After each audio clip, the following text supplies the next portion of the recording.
Based on some of the comments in my recent videos, it's very clear that there's some big misunderstandings about how unemployment works. Stick around because in this video, I'm going to clarify how unemployment works and whether or not you can claim it if you get fired.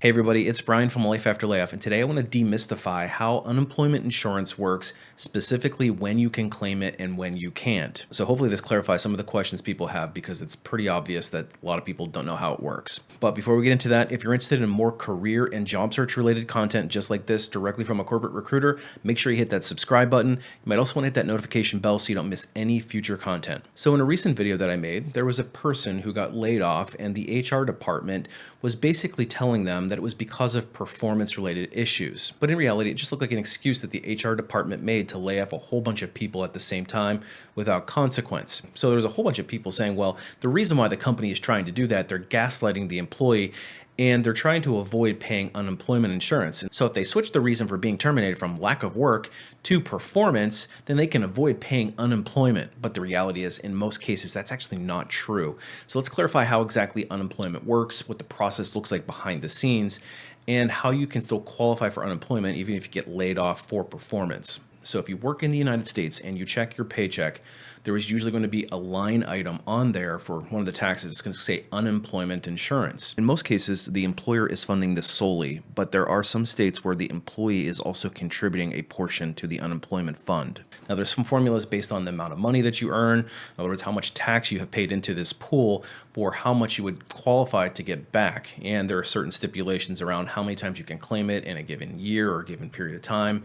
So you could expire your benefits if you've claimed it too many times in successive years. Most unemployment insurance payouts usually only last a certain amount of time, and there's usually a lead time that you have to wait, a waiting week or two before you can qualify for these payments. And then they often have some stipulations around it, like you have to go off and look for a job, you have to prove that you've done active job search activities, etc. So in other words, they're trying to eliminate freeloaders who never have an intention of getting a job. They just kind of kick back and collect these unemployment checks. The reality is it's meager. Here in Tennessee, the highest amount of unemployment you can make is like $200 a week or something ridiculous. It doesn't even cover rent almost anywhere in the entire state. And if you're curious how the program works in your local area, of course, go and check your local state's unemployment website. But in general, there are a few qualifying events for unemployment insurance. The first being that you're laid off through no fault of your own. So in other words, you get laid off, there's a lack of work, the plant shuts down, whatever the case might be. If you're not at fault, almost 100% of the time you'll qualify for unemployment insurance.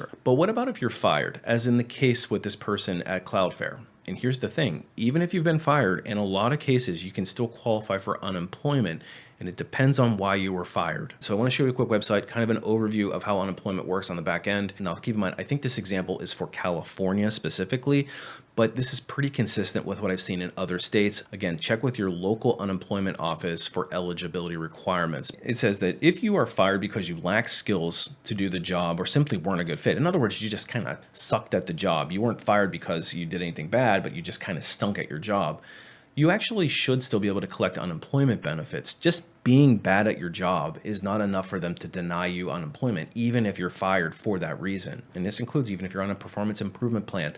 Most unemployment offices will side with the employee in this case. But if you're fired for misconduct, you will not be eligible for unemployment benefits. So again, in California, misconduct makes you ineligible for unemployment benefits only if all four of the following statements are true. Number one, you owed material duty to the employer. This means that a duty is properly part of the job. In other words, showing up for work and doing your job duties.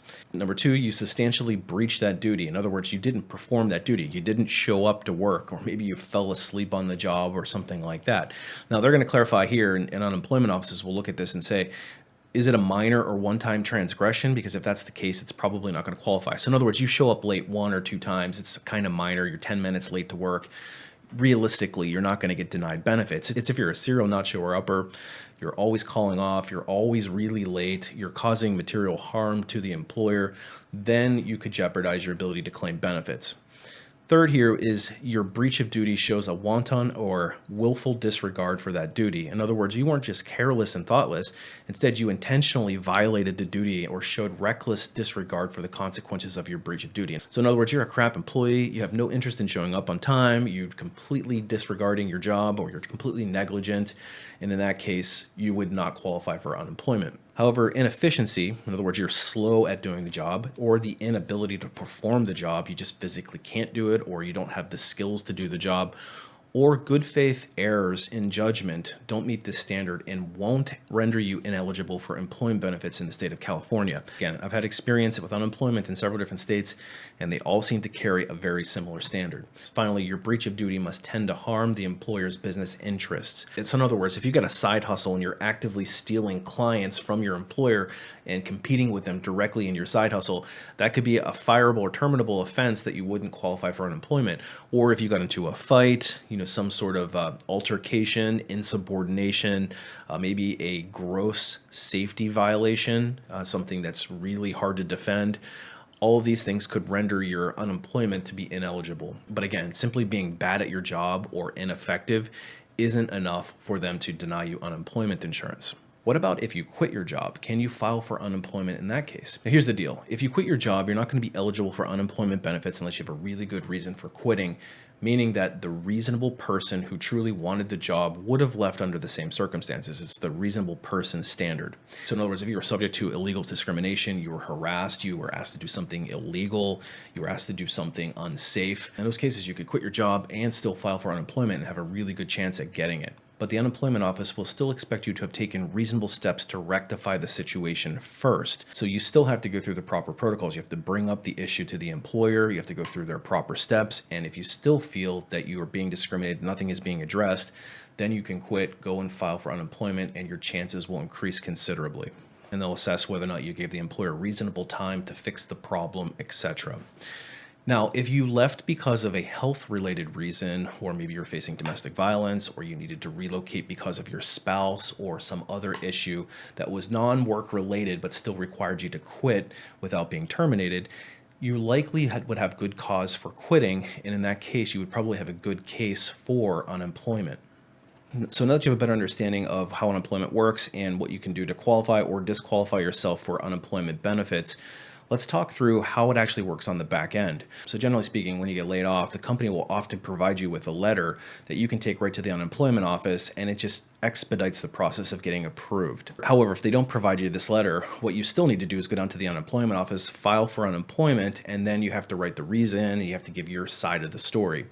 The unemployment office will then contact your employer and then ask them to do the same thing. So the employer will get a form in the mail saying that there's been a claim of unemployment, here's the employee and all this kind of stuff. And then they have to write their side of the story.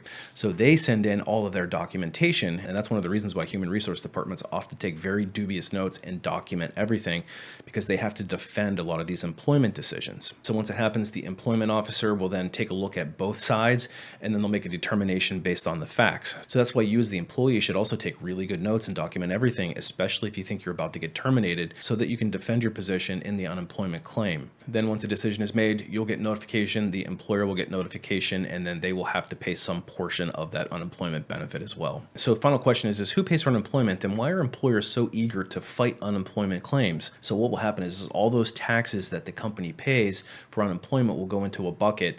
The state will then tap into that bucket and pull out that money to then pay you your claim. So the employer is not physically writing out an unemployment check and sending it to you. It's really going through this bucket. But where it can hit the employer pretty hard, especially an employer that does a lot of layoffs or loses a lot of unemployment claims, is the states will typically raise their rates way up. It could be from 1% up to 5%. So they could get a 4% increase in the amount of tax that they have to pay. And that could be significant, especially if the employer has a big payroll. They pay a lot of people, like 1% of a million, then going up to 5% could be a lot of money. So employers obviously want to keep their payroll costs as low as possible, and there's a vested interest in them trying to win as many of these claims.